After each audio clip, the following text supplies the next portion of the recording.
Hello, patrons. It's Thursday, October 19th, and this is your Cup of Jones. Previously, when I would do Cup of Jones, I would do like 8 of those, and I would always do a silly one, and I never did the silly one. So that was kind of silly, pointing at the cup. But there it is. There's your Cup of Jones. When we first started Easy Allies, there was a bit of stress because I was getting lots of cups. Hey, everybody, let me know if everything looks and sounds okay. I was getting lots of mugs and cups from people, and I was like, oh no, I don't want to pressure people into thinking I need a new mug every week, but I've definitely settled on this one. I got this at a Renaissance fair one time, and it is my absolute favorite mug. I got water in there now. It's great for coffee. It's just perfect size for a can of Coke. I was out of town. It's Thursday. We usually do these Tuesday mornings. A lot of people I see are tuning in for the first time. Cup of Jones will likely bounce around sometimes based on scheduling conflicts, events. E3. It's going to be interesting to see what kind of live Cup of Jones we do around E3 this year or next year. I was out of town, and I got back Tuesday afternoon. I was on the group stream this week, but I was out Tuesday morning, so thank you for changing your schedule. Let's get into feedback. I wanted to specifically say at the beginning, and maybe remember to do at the end of the show, that if you're watching this live, you could be watching this live on Patreon, you could be watching this live on YouTube. But if you want to ask questions, so all these questions I'm going to address right now are from official patrons of Easy Allies. So this is an investors meeting. So if you happen to be watching this on YouTube and you want to be involved on Patreon, you go to patreon.com. Just $1 up will get you a chance to comment on the post that is on patreon.com/easyallies. That is the one and only place that I take these questions from, because this is an investor meeting. We're gonna be doing some feedback, and then I'm gonna do an editorial later more on the Peach Beach Splash issue from last week with the group stream, which I addressed in a post. I addressed live very poorly, and we'll address now live, hopefully less poorly. Brandon K. Gann. The Last Jedi trailer from a week ago, as you read this, have you watched it? If so, good, meh, or bad for you? If those are my options, I'll go with good, Brandon. Yeah, it wasn't my favorite Star Wars trailer, and what was interesting is I think that was the first Star Wars trailer for a new Star Wars movie, going back to the prequels, because I don't remember really watching trailers before, like, Return of the Jedi came out. I was 4 years old. That got me excited, but I've only watched it once. I literally watched it just once, and I think I've seen it like streaming other places. Like I've loaded a page and a couple frames have gone by, I've only like actually sat and watched that once. So, and I don't really know if it's media blackout. It just kind of like, it seemed like a storytelling trailer. Like a trailer that's like, this trailer exists to let you know a couple things, not necessarily as a way to kind of encapsulate selling the film. Like, I think that would be a weird trailer to just show out of nowhere. I think there were trailers for the first movie that were just kind of more broadly like Star Wars, science fiction, fantasy, where this one is very like sequel to that crazy movie you saw a couple years ago, specifically addressing, you know, the characters and kind of them, you know, obviously, I don't want to spoil anything for people that haven't seen it, but there's definitely some people are gunning for people, and it's going to be interesting to see this stuff play out. But yeah, just also a reminder, 45K goal on Patreon, Trailer Jones, if you want to get the official score. Rory McFeely, my theme suggestion for the next editorial Cup of Jones is Disneyland, your history with and thoughts for the future, etc. Rory, it was a span of Cup of Joneses there where I answered Disneyland questions like 5 episodes in a row. Yeah, of course I'll talk about Disneyland. It'd be fun. Yeah, we always kind of address really specific stuff going on right now in Disneyland, where it might be fun. I could tell you just kind of like my history, some fun stories that I've heard over the years. Stuff that I've probably repeated before on podcasts and stuff, but we can do a Cup of Jones style.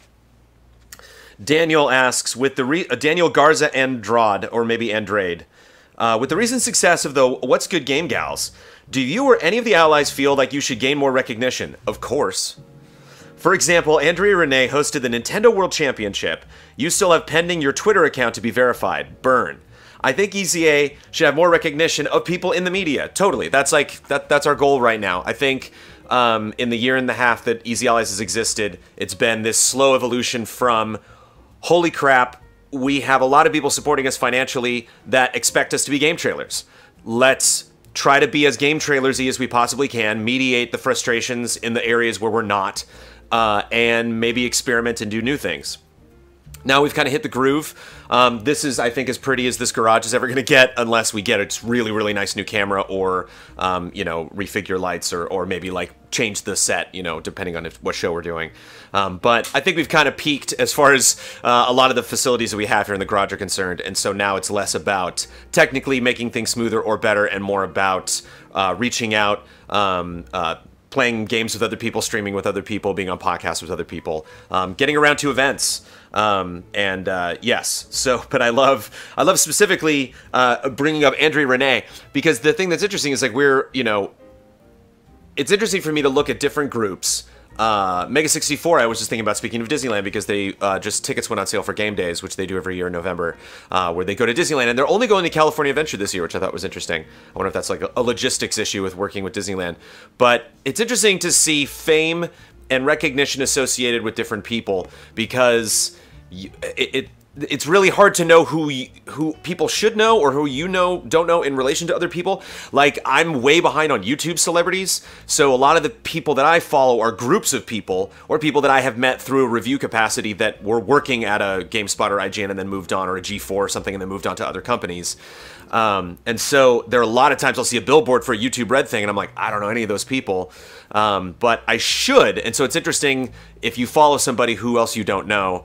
And so I'm sure for a lot of you, it's kind of frustrating to follow one person or see somebody else get recognition. It also deserves to be said that Andrea Renee, without a doubt, maybe with the exception of Jeff Keighley, but Jeff Keighley does so on kind of like a Magneto mutant, crazy, superhuman level that I don't understand. But Andrea Renee hustles harder than anybody I've ever met in the biz, period. Like, Andrea Renee knows more people than anyone I've ever met. You can't talk to her for more than 2.5 minutes before someone is going to pop out of nowhere and be like, Andrea, and then like they're going to join the conversation. And she deserves absolutely every bit of success. But I mean, if you think about it, like, Andrea also hasn't produced like retrospectives and stuff, and she doesn't, do video reviews and stuff. So like, that's her specialty, is like going out and making those relationships happen, getting those opportunities to happen, hosting something like the Nintendo World Championships, which she's perfect for. So we all have talents. We all have things that we focus on. We all have kind of like safe zones that we're like, that's going to be my ticket. We have to make that adjustment now. We have to evolve basically to become more like her, like those gals who are just like the absolute promotion kings. Vil Ranto, what's your take on European comics? Any history with the classics like Asterix or The Adventures of Tintin, for example? I'm currently collecting the Asterix albums, as I've sort of rediscovered them now after first reading them about 15, 20 years ago. I haven't read any Asterix. If I close my eyes, I can picture him in my head. I know who you're talking about. I used to read a lot of Tintin, though. It vanished out of my brain, but I saw the movie and the Peter Jackson film, and I thought it was entertaining. But yeah, I used to read a lot of Tintin. I was really into like Tintin, Johnny Quest, like kids, Scooby-Doo, like kids that were going on adventures they had no business going on. I was really into as a kid. As I got older, I loved like Ferris Bueller and stuff like that. I love kids that just kind of have it all figured out. Ibrahim Sozer, the bat symbol on his chest. This is the only Batman question specifically, I think, or comment that I wanted to address from last week, because we talk about Batman a lot. What's up, chat? What's up, everybody? Thank you for tuning in. The bat symbol on his chest is a tool. The bat symbol on his chest is a tool. I guess meaning like it represents him or something, or like people are afraid of it, or like basically you're saying is like it does something. It's not just like flashy, like it actually serves a purpose. I disagree. I don't think it serves a purpose. I think if you, it's like, I think he's Batman. I think it's pretty easy to figure out. And I think if you ever saw the symbol, or you're like, is that a bat symbol? He's failing as a Batman. You should not. And that's kind of what I liked about Batman Begins. There's like a fight sequence in Batman Begins. I remember having arguments with people where they were like, it was edited really weird. And I was like, I actually loved how it was edited, because I think if Batman beats somebody up and the police are talking to him and they're like, what did you see? The person's not like, he had this really cool blue costume with this, ears and yada yada.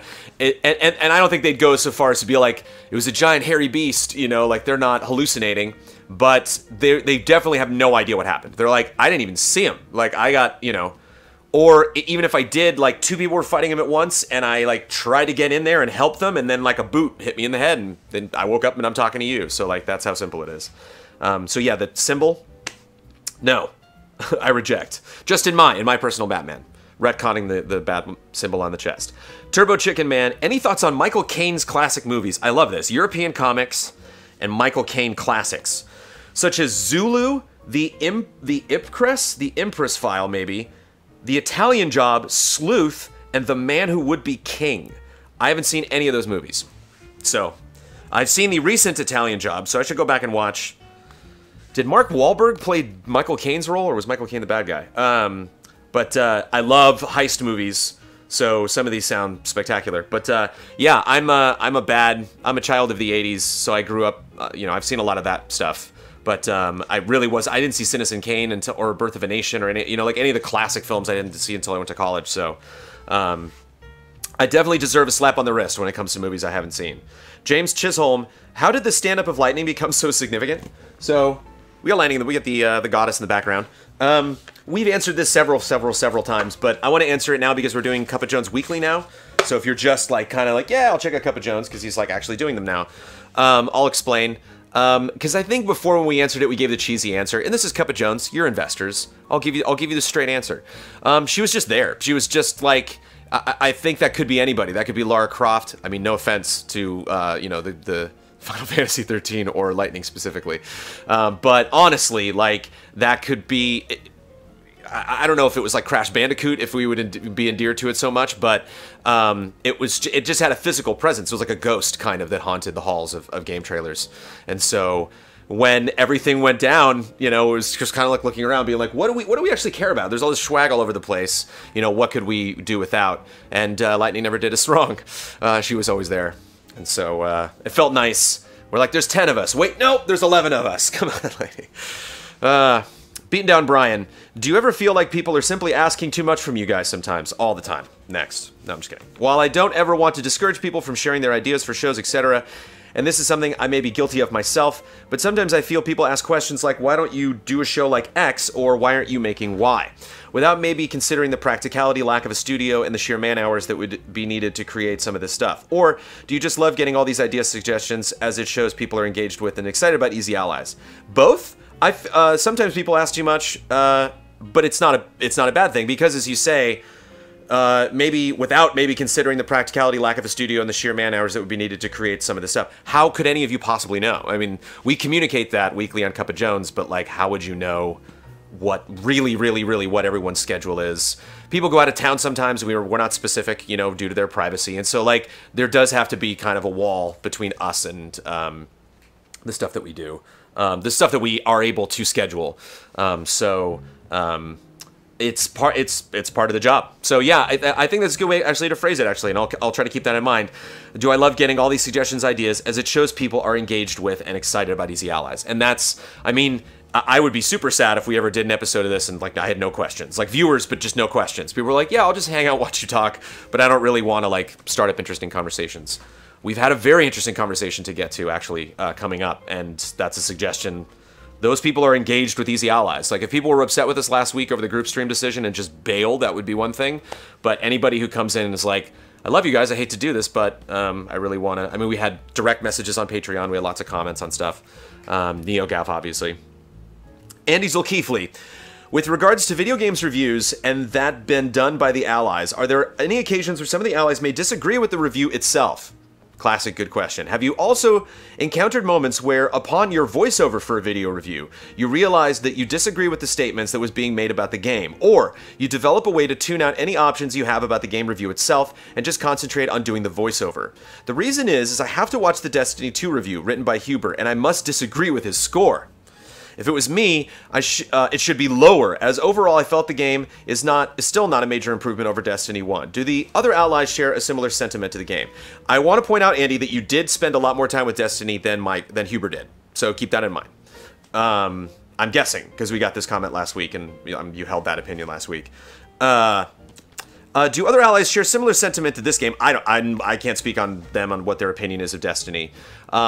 The trick with video game reviews, if there was a hyperbolic time chamber, then one person could run a YouTube channel. One person could basically just sneak out and get the discs or download the codes. And unless it's multiplayer, I guess they could pop out of the chamber and play online. But you could play offline and then just review every single game. And then you would get the absolute perfect, most, isolated. That is one person's opinion running through the entire course of the gaming industry. That is impossible to do with current science. I'm not saying we're never going to get there. We just can't do it now. And so that means we have to do it as a group. And that means that only one person can review certain games. And that means we all kind of have to rely on that person's opinion.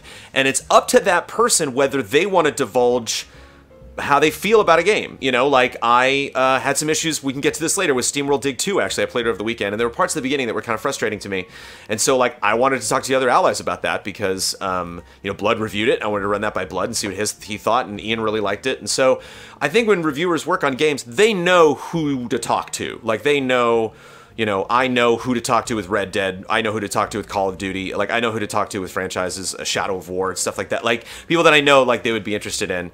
And I think we exist in a frame of mind where, like, people can definitely voice. Like, I recall reviews where people are very upset about the score. Not like very upset, but like very disagree strongly with the score. Not only from just kind of dabbling with the game, but playing the game and beating it. But I'm glad that person has that opinion, but nothing to me would want to take away the framework that we have right now, knowing and trusting the guys that I work with and the way that they approach games and the decisions that we make in picking who's going to review the right game. Yeah, I thought things were a little harsh sometimes. I thought things were maybe not worded the best way, but we're so ingrained into who that person is, and who that person is such an integral part of who all of Easy Allies are, as far as a entity that reviews games. I don't think Easy Allies reviews really are about any one person. They're about all of us collectively. And so sometimes we'll review games we're not that familiar with. Sometimes Huber will review Evil Within, something he's extremely familiar with. And so all of that is taken into account at all times. It's not like Huber only reviews games he's familiar with, and so only, you know, we've thrown some really crazy bad games at Huber, or weird stuff that he, you know, hadn't experimented with before. I don't know why I'm singling out Huber. I'm kind of rambling. So, yeah, long story short, that stuff has come up. It's never been an issue. I don't think ever. Like, I've ever been concerned about, like, that person's really upset about that review score. Maybe we should, you know, tear everything from the ground up. Alexander Zirinov, about a year ago, I've suggested to create some videos and or images that we can share on social media to promote Easy Allies. You've liked that idea at the time. Since it never came to life, I've decided to kindly remind you about it. Also, I've noticed you use a lot of red around the shelves, not in here because I don't have the backlights on, and voice booth. Is it because of Halloween, or is it just your corporate color? It's corporate. It's brand manager. I will make those videos. I need to, yeah. That's Alexander, I gotta admit, that's pretty low on the to-do list, and so I never... If something's like number 6 on the to-do list, I'm just always working on 1 through 5, but yeah, I will get to it. Harrison Holt McHale, I really enjoyed Damiani's sections during the SNES Classic stream, but when Damiani is trying to showcase the Explore glitch and explain how to do it, Jones and Huber are having the loudest conversation going, more or less straight across the back mic, meaning that you can't hear anything Damiani is saying. Honestly, you can't hear anything that anyone's saying. Eventually they pay attention, but some more awareness in the future would be nice. This is one of the top concerns right now at Easy Allies. I'm not even kidding. Like, when we stream live, this is now the thing is, if I'm in the back there, I'm guilty of this in this one, so I will totally own up to that. That was completely my fault. But sometimes I'm in the back, and I'll hear 2 people talking across from me, and I'm like, okay, how soon is this conversation going to end? And is it worth it for me to be like, hey, quiet? You know, like, how do you do that? Like, we need to have a safe word or something, or, yeah, there's got to be a process by which we, like, you know, just stop people from talking in the back there. But yeah, you're right, Harrison. That somebody also brought up mic placement, like people like hide behind mics on podcasts. So again, with the you know, making improvements to the set, these are things that we can also improve. Isaiah Matthews, I was curious what the policy is, if any, on use of profanity, bringing up sensitive topics while streaming and content in general. Personally, I could care less about swearing, offending someone, within reason, leaving it at that. I see here a lot of less swearing from Easy Allies and other content I digest. Co-optional podcasts, hosts, and guests I follow, Jim Sterling especially, ACG, etc. Is it a conscious decision or something that might have been carried over from any policies that might have been in place at GT? It was not so much a conscious decision at GT, it is more of a conscious decision now at Easy Allies. It's something that just kind of, because at GT, not only were we limited to the people that were there at the company, and we were limited to the people, we were limited Okay. The people you saw on camera, like the people that you, in your mind, associated with Easy Allies, keeping in mind that people like Don or Matt Blair were not shown as much as people like Kyle and Huber. So that was all, that was mostly on a volunteer basis. Like if Don just stormed in my office and was like, I want to do 500 shows, I'd be like, great, Don, let's do it. So whenever we post something by Don just shows up and, gives us a new video. And so we get it to y'all. But we definitely noticed by the people that, chose to be on camera more. And this includes Elise, this includes Ryan Stevens, this includes, Justin, like people back in the day. We just didn't. Like, it just wasn't kind of a part of our lingo. And so now that we're here, I think what I try to avoid, because we definitely do swear, but I think what I try to avoid is, think of Easy Allies as like a PG-13 movie. One of my favorite, I'd love to do a top 10 of the top, like pick a swearing phrase in movies. It'd be fun to do on Reaction Shots. And do like a top 10 movies of those swear lines. So like, oh shit, do like the top 10 oh shits. And one of my favorite oh shits is Indiana Jones and the Temple of Doom. Indy walks out onto the bridge, and this is the only time he says shit in the whole movie. He walks out, I might say it one other time, but like for PG-13, you can't do it too much. And Indiana Jones and the Temple of Doom might have been the first, if not one of the first PG-13 movies ever. And he's on the bridge, and he gets stuck because there's soldiers coming in from either side, and he looks back and forth and goes, ah, shit. And it's great because he doesn't swear that much.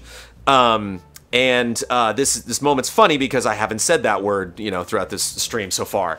And so I think if you save it and you apply it at the right moments, I think it's great. And so sometimes we'll swear, and I'm like, yeah, it seems like we threw away that one. It's kind of like having like one of the turbo S's in F-Zero. It's like when you spend it and you're like, I didn't need to spend that. I kind of think of that way. It's kind of like how I view coffee. It's why I don't drink coffee all the time, because like sometimes I need it, and so it's nice to like, go to caffeine and have it do its job. Christoph Laurie, the Easy A staff tries to be inclusive and save our shows to make us a few people uncomfortable as possible while still talking candidly about video games. This is also kind of on the same topic. You stated as much before. I think it's a good thing. However, while I don't want you swearing into the microphone all the time, I miss Ben when he's unleashed. At this point, Fiasconauts is your only disclaimer adult language and themes show. I'd say Easy Update is a little bit. Though you might argue that Huber syndromes about enjoying the kill and reviews of violent games aren't exactly for kids either. Will this be the mantra going forward for almost all shows, or will you consider after hours or unleashed versions, episodes, of streams, or streams in general? Sometimes, like the This Is You stream, that free PS4 Jackbox type game, I feel it could be holding back the show, or maybe I'm wrong. Or what are your thoughts on this? Something for everyone, but not everything for everyone? I don't see us doing that soon because that would involve like doing more shows, and we're pretty capped.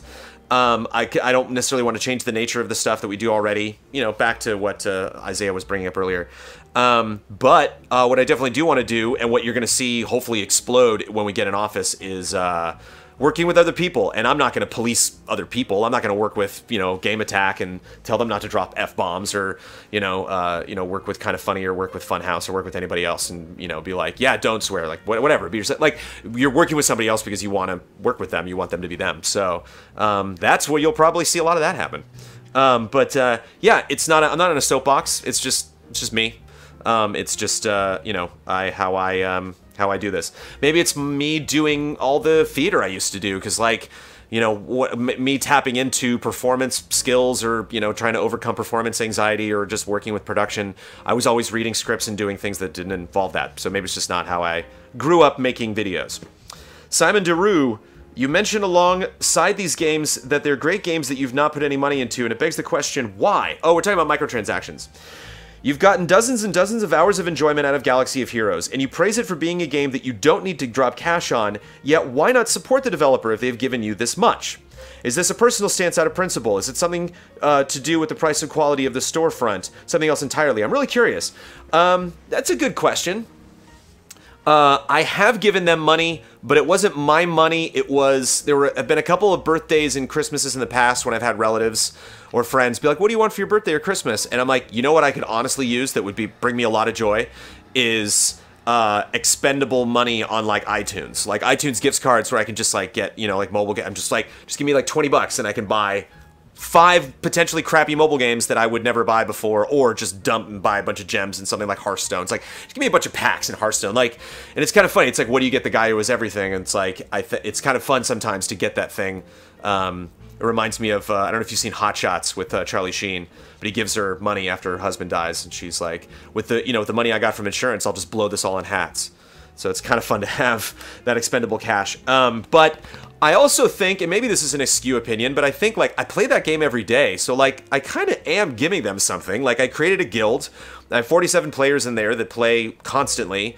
I have people in the guild that we've leveled up and then moved on to other guilds and started other guilds. So it's like, I think I do contribute to that game by playing it and by supporting it, and by playing with other players and leveling up my characters so they are at a level that they can compete against other characters. Like, just being in the ecosystem, I think, helps as well. But maybe not enough. But that's an interesting point. If I put my money where, if I like microtransactions that much, I should put my money where my mouth is. Good point. Rain Soul, do you think that Ocarina of Time editorial will see the light of day through EZA? I don't know what that is. I missed that. If that was a part of the conversation we had in the past, I don't know.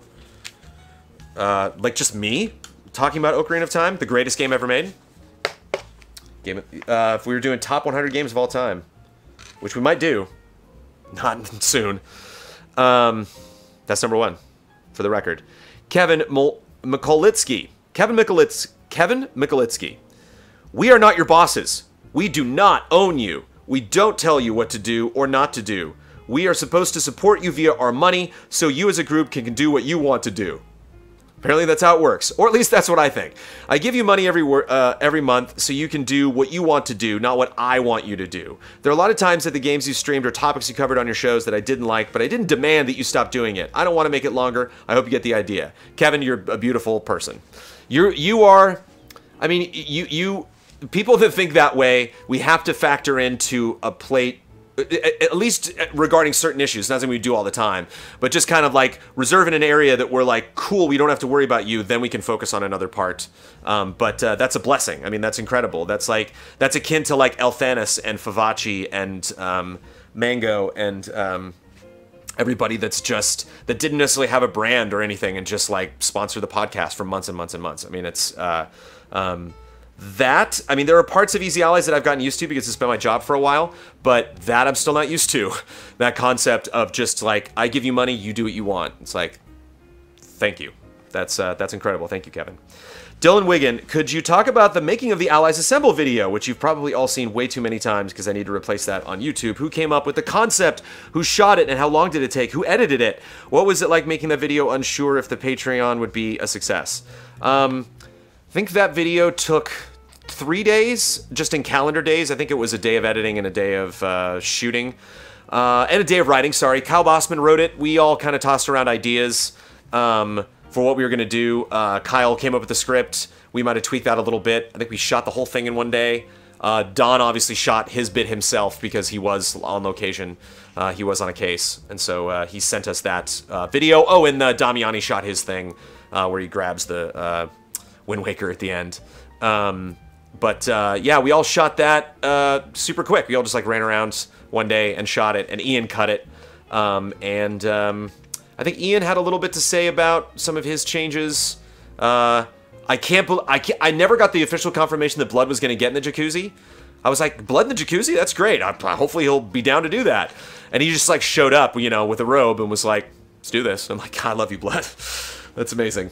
Because you read that in the script. It's like, Bloodworth is in a jacuzzi, you know, drinking. Like, yes, can we please make that happen? Michael Liu, when reviewing a game, do you go into it with the mindset, of reviewing a product or critiquing it like art? Personally, I see something like Destiny, hot button review, / Mario, which are focused on mechanics to be more like a product, and something like Journey Eco, which is centered around the experience to be more like art. Not that there is anything inherently worse or better than the other. Do you evaluate every game from a standard template like story, gameplay, presentation, etc., or do you evaluate it on what it is trying to accomplish? You had me until the end there. I mean, what it's trying to accomplish is also like a product. Like a product is trying to accomplish something just like a piece of art is. So that's actually an interesting point to focus on there when answering that question. Where like they both have goals. Like if you're making a piece of art, you want to communicate to a viewer And that's what's really fascinating about having like animated films that have no dialogue, because like anybody in any country can watch this, and you don't have to look at subtitles. You don't have to think like, well, the performances in Spanish aren't that great as the performances in in English. It's like if you play Journey, everybody got it. Everybody gets it. There's some Japanese guy, there's some Russian guy, there's some German guy who played the same game you did, and brought their experiences, to that as well. But at the same time, if you're making a product, if I'm making toilet paper, I'm trying to communicate to you, through everything, through what it's made of, through how it's packaged, how much it is, to where it's sold, and so I think I think I definitely come at it more from an artistic standpoint. At least I hope I do. I try to, but I definitely, as far as scoring is concerned, I'm definitely influenced by things like price and longevity. Like, is this something? Because I don't think you necessarily have to worry about art too much with like friends. Like maybe you can watch movies in theaters, and like that's great to watch it with a bunch of people at the same time. It's fun to watch or experience a piece of art and then talk to your friends after it, or like go to a museum and look at something. But when you're on the crazy scale of like a multiplayer game, like then that brings, when you have like online services and DLC and stuff like that, like it's hard to approach that like art. You kind of have to think about how products are distributed and compare that to maybe examples from other companies that aren't necessarily video games and what they do, on-demand stuff with movies and TV and stuff like that. So I'd say it's like a 60-40, 60 art, 40 product. Why did I put percentages on that? I don't know. It fluctuates. It changes, like the examples that you gave. It changes per game. Hedgie, any Japanese snack requests? Throwing a box together soon. It surprised me. I always like to be surprised with Japanese candy. Before I met my wife, and I know that I always think of that because my brother asked me if I wanted to go on a date with her while we were in Japan and China. And I was like, who? Amanda? So I always remember that. We went to Japan and China. I was in China for a week and Japan for a week with my family. It's one of my favorite family trips. And we had a rule in Japan that if my brother was looking at something and was like, eat that, and just pointed at it, I'd be like, okay. Then I'd have to like not even ask what it was, not even, just woof, pop it in my mouth. And like 90% of the time it worked out pretty well. Like it was pretty delicious. It's just like some of that stuff in Japan looks pretty freaky. So I'm down. You give me crazy Japanese candy, I'm eating it. I'm gonna try it at least once, unless I know it's super spicy. That's the one thing I'll stay away from, because all you spicy people are crazy. Robert I, you've talked about how some EZA fans have superstar status. Among them is the hashtagonist. Could you discuss your history with that crafty feline? Sure, Robert I. I see who you are. I've long thought the hashtagonist had multiple accounts. Yeah, the hashtagonist is such a great story. If y'all don't know, back at Game Trailers, we had well, can you see him? Yeah, there he is. There's Buttons, sitting behind Captain Marvel. We had a cat they named Buttons. He's been in a coma for a while, that we did shows with back at Game Trailers. Kyle Bossman's idea, Kyle Bossman's writing, my performance, my puppetry, my voiceover. Lo and behold, somebody who was previously pretending to be Daniel Bloodworth on Twitter, Daniel Bloodworth, is Daniel D. Bloodworth 2 on Twitter, so D. Bloodworth 1 shows up and starts pretending to be Bloodworth. And I think we messaged him a couple times and we were like, this is actually confusing. Can you stop doing this? And then this person switches over to Buttons. It makes a GT Buttons or Buttons GT, makes like a GT Buttons account. And proceeds to have better writing than any of us. Proceeds to do better PR, better marketing, better crowd control, funnier like updates, like just kills it. And it non-stop. I mean, Photoshop speed, unlike anything I've ever seen, just like gifing like crazy and memeing just all over the place. And we're like, what is happening? And I think my favorite memory of Hashtagonist was, so long story short, GT closes in, or I think even before GT, he decides like, hey, I don't want to, it's kind of like when Rare moved from making GoldenEye to Perfect Dark. It's like, I don't want to make Tomorrow Never Dies the game. I actually want to make my own IP and start my own thing. And so then he became the Hashtagonist, but still kept the cat thing. You're welcome. So yeah, spoilers, Hashtagonist is not actually a cat. At least maybe a cat that transforms into human form, because the Hashtagonist is like 8'50". Very tall man.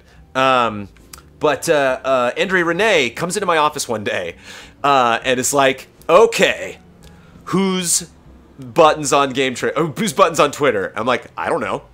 And she was floored. Again, Andrea Renee, like, someone like Andrea Renee would have gotten in front of this. You know, we're like, we didn't. We just kind of let it happen. We're like, she would have contacted them and been like, hey, this is cool, but let's try to police this a little bit, and let's try to at least communicate with each other. And we were like, I don't know, some crazy guy. And through some of our colleagues, actually, they finally reached out to him. And then I finally met him, not this last E3, but the E3 before that. I was working for IGN. I had a IGN microphone in my hand, and I'd seen pictures of him, and so I knew what he looked like. And I was walking through the Xbox booth, and he said my name, and I turned around, and I had the camera person, so I was like in a rush.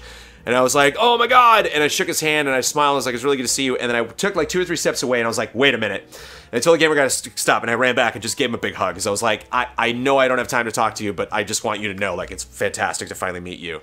Then bailed, didn't see him again. And then last E3, spent a lot of time with him. Went to a couple parties, shared many beers, talked about all sorts of crazy stuff. The hashtagonist is a very, very smart, very nice person. So... but also a pain in the ass. Joseph LaRussa. I wanted to point out my name is LaRussa, pronounced with the long U, which I'm assuming is the U. And it made me laugh because you said it right every other time. Yeah, that's why I always say at our last podcast of the month that I'm gonna screw something up. Haha. Second, have you and the allies considered using a portion of the Patreon money to advertise for EZA itself? Yes. Just like Michael Kozachenko advertises his channel on the podcast, maybe EZA should advertise on What's Good Games or Sifted, which have similar sponsor tiers like EZA, or even something smaller like Danny O'Dwyer's No-Clip Producers. I know most of the money goes to ally salaries, but long-term it may be a good investment. Just a thought, may reach a new audience. The Danny O'Dwyer No-Clip Producers is, yeah, that's a no-brainer. I personally support some people on Patreon, but Easy Ally should do that too. Yeah, it's always... our knees get a little weak every time we think about taking your money and kind of spending it on something that's kind of like air. You know, it's not something... that's why we love buying equipment, because you can see it, we can talk about it, you can, you know, immediately see its result. And so there are things we've been a little scared to spend money on that it's like, fingers crossed, we don't know. Where something like a meet and greet, we know that's going to work out well. You know we want that to happen, and we know fans want that to happen, even though our majority of the fans don't get out to those. Alex Castellanos, I think about Evil Within every time I say that last name. Do you guys have a practice of setting aside a percentage, 5% or so, of your monthly income and dedicate it to future purchases, promotions of EZA through the interwebs? Yes. It's as simple as that. We save money to spend it on stuff. I'm so right? Future purchases, promotions. Yeah, so like Easy Living was budgeted months in advance. Rez, I'm interested on your thought... oh, this is a long one. I'm just going to get a little... buy billboard space at E3. That's got to be cheap, right? God, wouldn't that be dope? Wouldn't that be great? Wouldn't it be great to troll? Like, how much money would you have to knock Call of Duty off of the front of E3? The convention center. Not the ones along the side, but the one, like, when you're going into South Hall, and it's like, like the one that's, like, right up there that just takes up the entire front. How much money would you have to knock it off and just put up a picture of Kyle Bossman? You know? Just like, to put up a picture of Benzilla, or Dawn. Which ally would you, I'm curious what chat, which if you just pick, like, or Sophie, just literally Sophie, and like it just says easy allies in the corner. Or Damiani. Or Blood in a Jacuzzi. Rez, I'm interested on your thoughts on reviews in progress. It seems to be picking up as a trend by many review sites, as a way for them to share their views come embargo date and give consumers some idea about the quality of a game, but given the number of games with major online components, it allows them to delay their final review score until they have experienced enough of a game to provide a better score. The most recent example of this being Destiny 2, where most outlets have reviews in progress, but near released. Would you consider implementing something in Easy Allies, maybe in the same stream format as the revamped Cup of Jones? A lot of the time, with being on the fence for a game purchase, it comes down to a few burning questions about a game, like the intrusiveness of loot boxes in Shadow of War, for example, that decides the purchase. So it would be great if an ally, and maybe as a moderator, as a quick stream to discuss the reviewer's experience of the game so far, so they know the review won't make release date.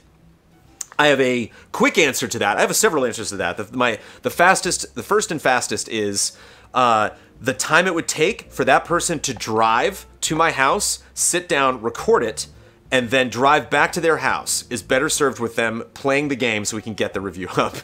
Unless it's like way off in the distance. Like Divinity Original Sin 2 might be a fun one to do now. I know Ben's working on it, and I know I'm gonna like crack that whip to get that review done because I'm very excited about that game.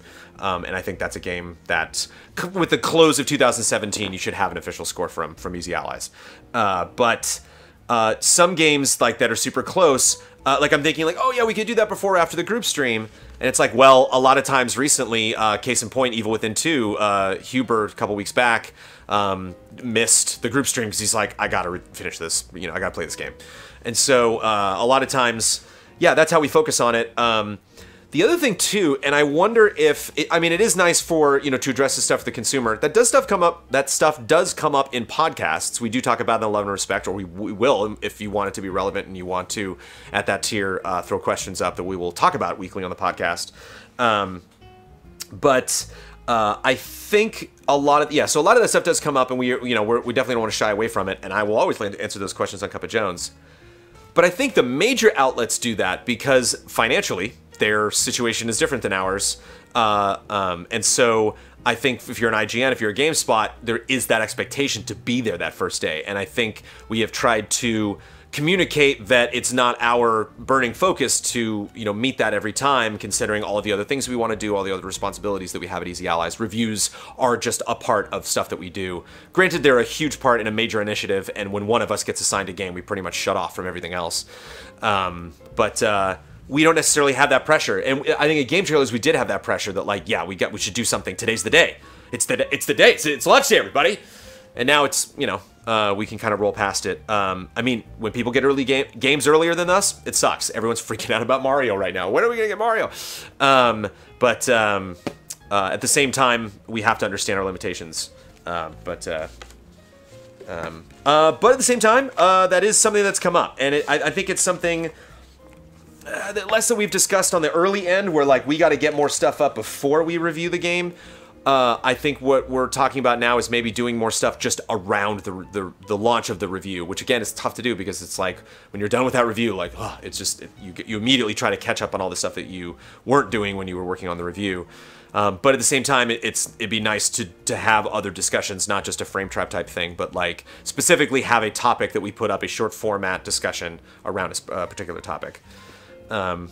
Dominic Barlow. Ben Moore said on Frame Trap that he wants to discuss with Easy Allies how to improve pre-release coverage so that it better addresses ethical concerns in high-profile games that may be hidden from public until general release. Key examples being, of course, loot boxes in games like Shadow of War and Star Wars Battlefront 2, and the degree to which they are exploiting players for money. I'm sure you'll share outcomes of these internal discussions if and when they're ready, but for the time being, what would you say to the idea of putting out single videos centered entirely around a game's areas of ethical concern, either clipped from one of the podcasts or produced ad hoc like Spoiler Mode? Yeah, clipping and doing separate things is smart. We do that at E3, and so it makes sense to do that throughout the year. Bloodworth does a lot of that. He's kind of assumed that role, was never really specifically asked to. So a lot of the work done there is just kind of by Blood's good graces. But yeah, that is definitely something that we could focus on. That actually, would solve the issue a lot of people have where they're like, I love your discussions, but they're 5 hours long, and so it'd be nice to get shorter format stuff. Maybe even little quotes and slices that we can put out socially, like on Facebook or Twitter. Put a little star next to that one. Good idea. Jordan Elder, final question before we get to the editorial. Where's the episode you mentioned in last night's group stream? I think you mean this. The episode I think I mentioned in last night's group stream that tune into the Cup of Jones, and that's now. We're doing it. It's live. So thank you, Jordan. So yeah, let's talk about... I have some questions, and I guess I'll do the questions first. Maybe I'll just read all of them, and then we'll do a big discussion on Peach Beach Splash. You need to extract Otoshigami's logs and retweet them, Tahitian Warrior says. Good one.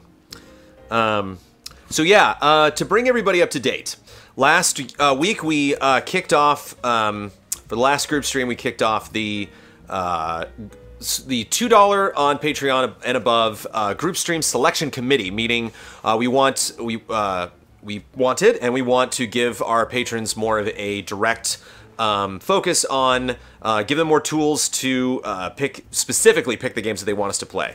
And again, kind of going back to an earlier question, I can't remember who asked it. They're like, do you think people ask too much?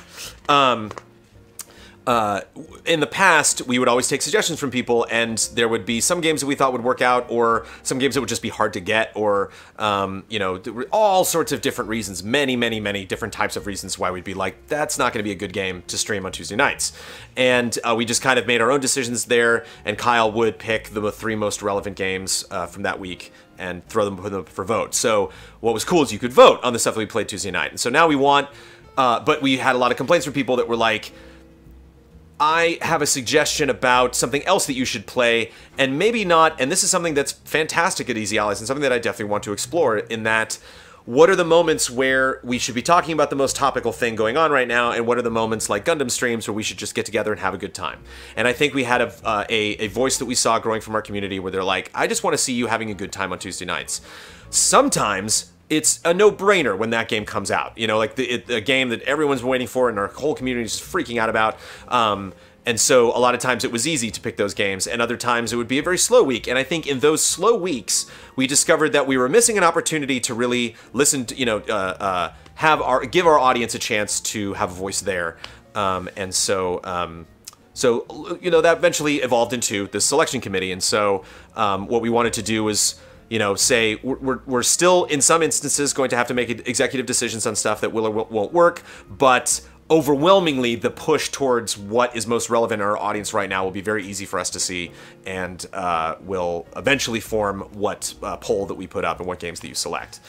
So that was the idea going into last Tuesday. I knew there was going to be a little bit of turmoil. I drastically underestimated some of the issues that might pop up, and did not handle it well. I'm not saying that as Easy Allies, that is me, that is Brandon Jones. And fumbled that ball. And people suggested for us to play Senra Kagura Peach Beach Splash. We decided not to, and we played Swords from Ian, which I admit looked weird because he's got his own Kickstarter, but that was that won. And so we, in a weird way, wanted to be like, if we're gonna be not playing this one game, let's for sure play the game they picked up, second place, because if we were like, let's not play that game, well, let's not play that game either, like that seemed kind of like a snowball situation, so we wanted to at least avoid that. So I'm going to get to questions from people that commented on that, and then just in general talk about the conversation that brought up. When situations like this happen, I'm never happy in a way that like, well, shit happens and hey, you learn. Like, I definitely have taken a lot of the criticisms that we've gotten that to heart, but at the same time, I enjoy having those moments where it's like, this is a major lesson we can learn, this is a major topic that we can come up and discuss, and I can get everybody's opinions on. I'm glad in that way that we're talking about it. I'm not happy we made a mistake, but I'm glad that when I get a really biting commentary like these are, I'm not like happy. It's not like, oh yeah, this shit happened every day. But I don't know. It's kind of like what doesn't kill you makes you stronger. It's like those moments where you're like, okay, I just learned a lot right there, and that felt good. Ken DeGoosh. Jones, your statement at the start of the group stream made my blood boil, and it's snide dismissal of everyone that voted for the game, and I find EZA's actions to be out of line with their own motto. How can I be loved and respected when you call my earnest suggestion of a game inappropriate? How can I be excited to participate when my involvement is tossed aside and we are chastised to support you in the right way? Which is the worst line. I was like, we just want to make sure to do everything in the right way. Fumble of language for sure. Pixel Perfect Polygons, considering that Senran Kagura Peach Beach Splash is now banned from EZA coverage, we'll get to that, and the resulting saltiness that has ensued, I feel like the weak-worded condemnation of Peach Beach Splash fans didn't go far enough.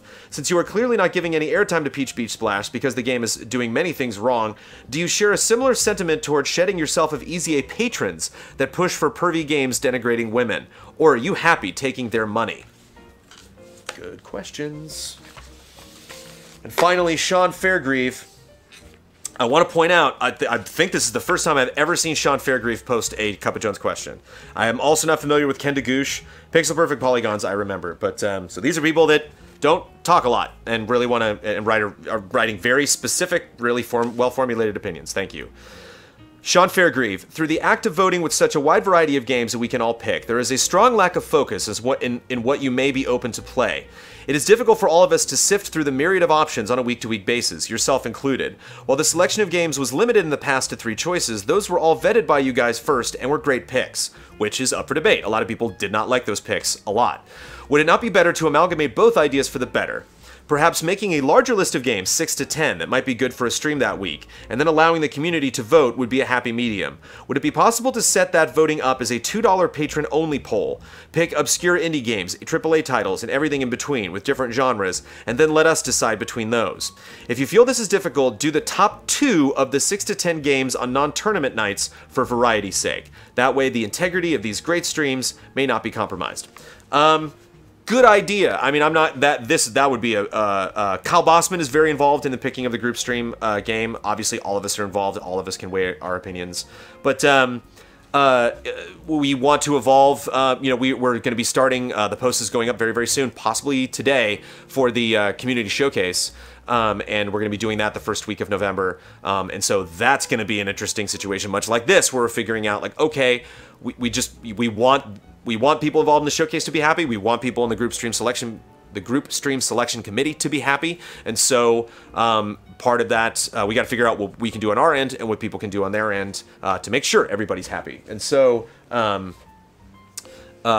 we'll figure it out. We might implement some of those. We might keep doing what we're doing. We got to figure it out week to week. We had a successful run of that this week. It was tournament night, and we played Pokemon Stadium 2. It made for an absolutely great stream, and so it kind of shows what type of and that factors into a lot of reasons. Obviously, it's Pokemon, so who's good at Pokemon, who's not. But thank you. We're getting subs here. I think people are subbing on Twitch. That's funny.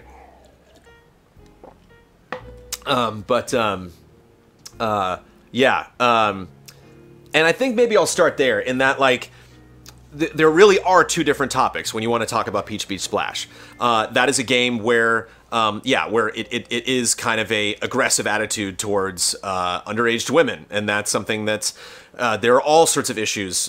We played the demo of Project Octopath Traveler, which denigrated women all over the place, where, this woman's like breaking out, of the confines of all of these people being oppressive towards her. And so not only do we deal with a lot of heavy subject matter, whether it's violence or, subjugating anybody, and a lot of times that can be surprising. We can play a game we're not that familiar with.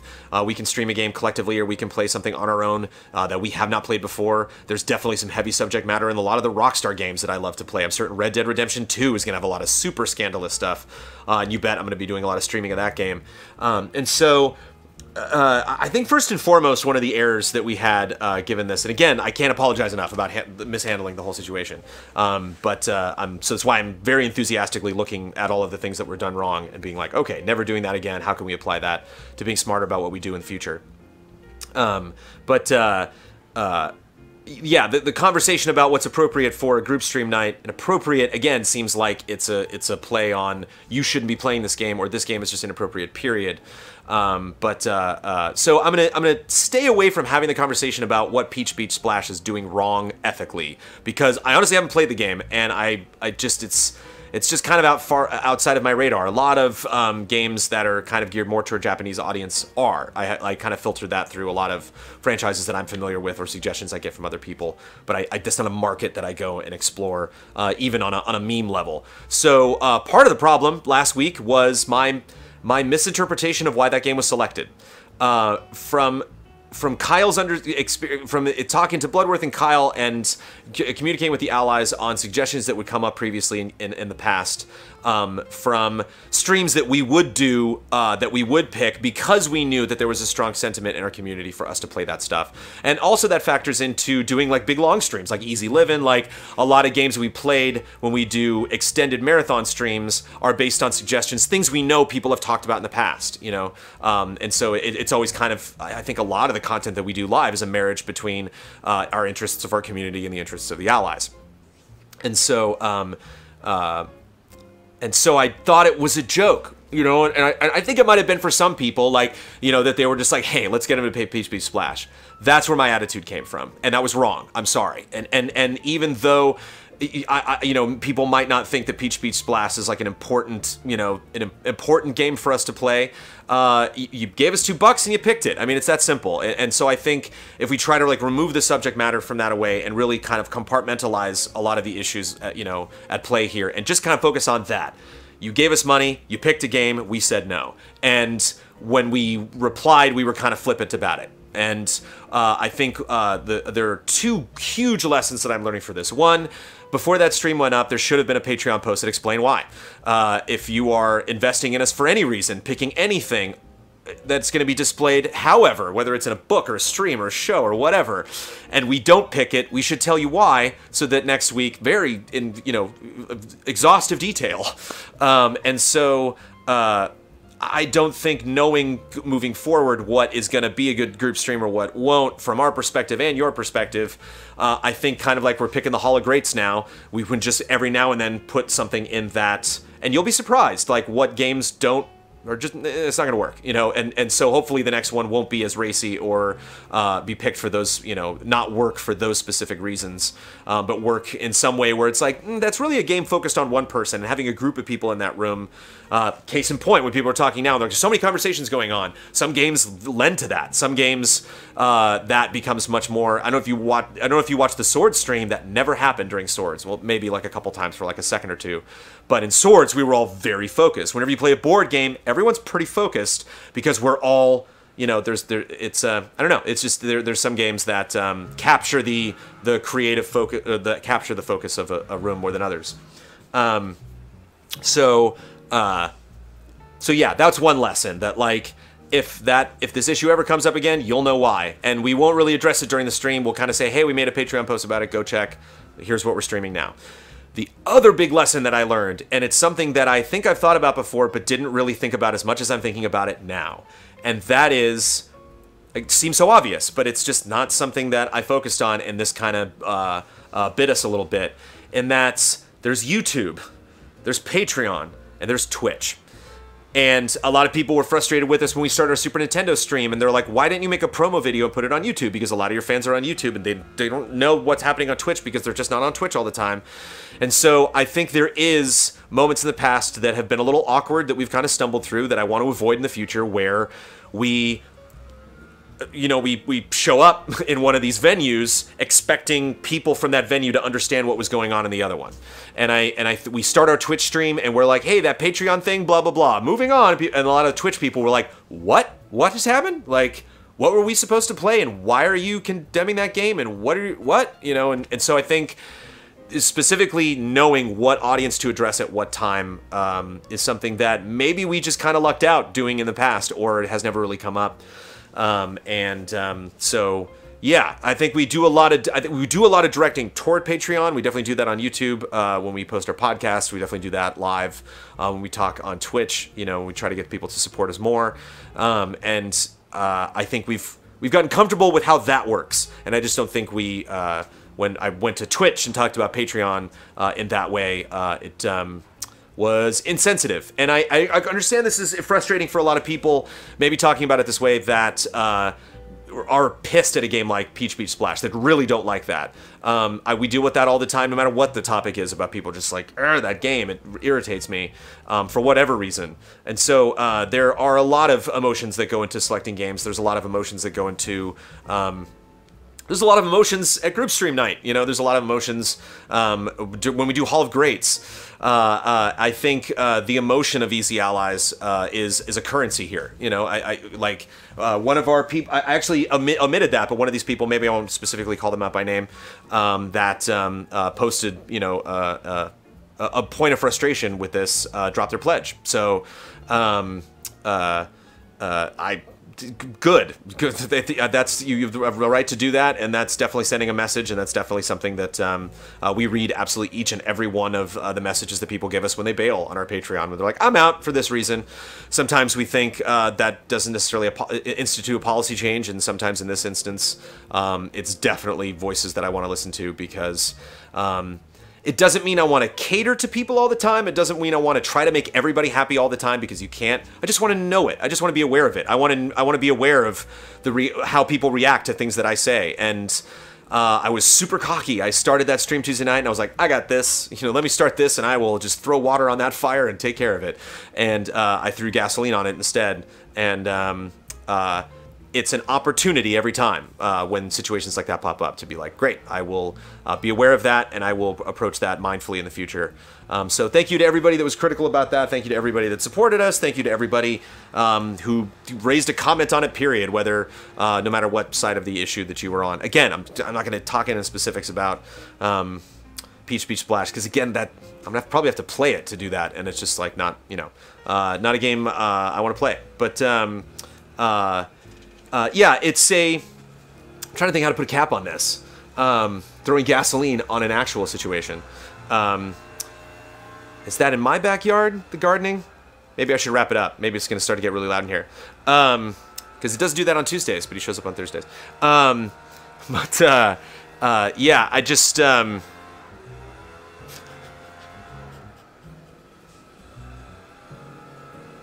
Oh, that's like the hedge, right? That's not the lawnmower, that's like the hedge. You're like trimming. Thank you for... Here, why don't we do the lower? Maybe we'll change a tune. So yeah, I mean, I guess we don't necessarily have to wrap it up. It is an ongoing conversation. So this week I thought went well. There will be games in the future that we're not cool with, and so hopefully it becomes less of a shock and more of a general understanding. We might go back on decisions of games that we don't decide to play. You know, if like our audience really, you know, rallies around something, then it might be something that we reconsider down the road. But we want that $2 tier, along with every other tier, questions or anything that we're involved with, to be a back and forth. And so we will learn, because you will tell us how you feel and you will communicate that stuff. And eventually that, you know, that backyard will get mowed and everything will be better in the future. Again, if you're just watching this, just tuning in, go to patreon.com/easyallies. Go to the Cup of Jones post for October 19th if you would like to have your questions answered or addressed or comments considered for the next week's episode, which should be on Tuesday morning, of Cup of Jones. Thank you so much for watching, everybody. I hope you have had a lovely week, and I hope you have a wonderful Halloween, although we'll talk before then, definitely, about Halloween and fun stuff, and do a much less Crazy 2 editorial next week. Mwah! Cheers. Ring.